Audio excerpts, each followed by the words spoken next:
Hello YouTube, welcome to another edition of The One Man's Truth, and today I want to talk about fighting terror. And first of all, to fight terror you have to understand what is terror. To most people, terror is meaningless violence or any kind of violence perpetrated by a non-governmental entity or a hostile governmental entity on a foreign soil or a foreign nation. But for me, terror is actually the sum of all injustice just appearing in the most horrible way it could, or manifesting itself in the most horrible way it could. And unfortunately, the injustice that caused terror have now become so integral in the survival of the Western freedoms. What I mean is, uh, most people think Western freedoms are independent entities of their economies, but no. All Western freedoms are, in fact, very dependent on the economy. It's it's the economic it's the economy that drives freedom rather than freedom that drives the economy. So so since this discussion is about fighting terror, let's talk about how do you fight terror. First of all, there's the aggressive approach. Uh, to name the people who are terrorists, put them on a banned list, and not listen to them, go after them, kill them, destroy them, and you would solve the problem of terror. Correct? Yes, I believe this is actually correct. You can destroy terror by killing those who perpetrate it. But I don't think it will solve, it will eliminate the cause of terror, which is injustice.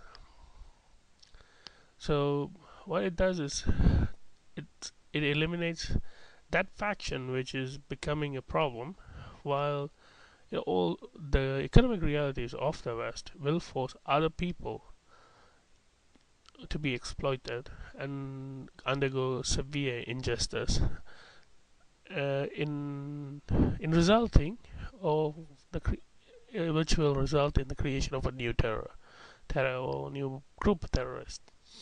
So, what I say is the best way to fight terror is to fight the causes of terror, which is injustice.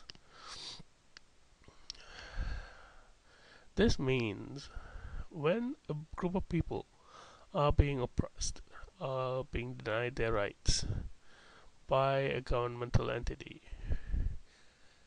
regardless of the fact that governmental entity is beneficial to us, we have to put the people first.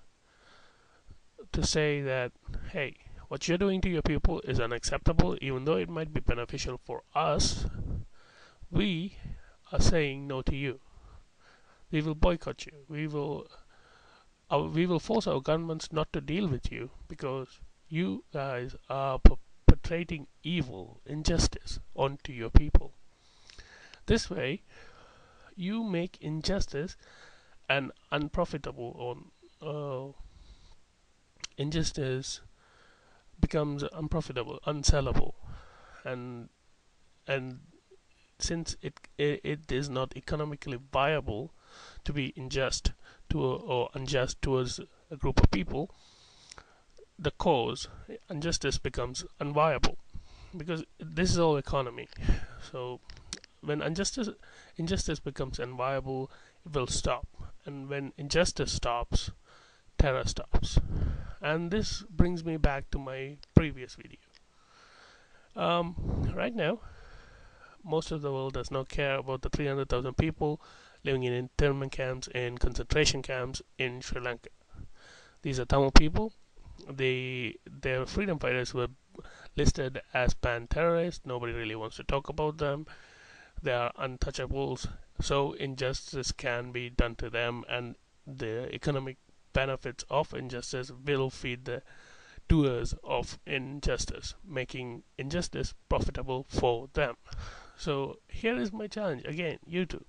You are educated. I do not have to explain this to you. You already know this is the truth. Okay? Help me fight terror by by telling your governors, your politicians, not to deal with Sri Lanka and to make them ask make this a public inquiry about this. Make this a public issue. Bring it out in the open, especially those who have been through World War II, especially those who have seen real wars in it and how civilians get treated so badly. So there are concentration camps in the year 2009. They should bother you. Help me bring this out. Help me end this. Thank you, and over to you, YouTube.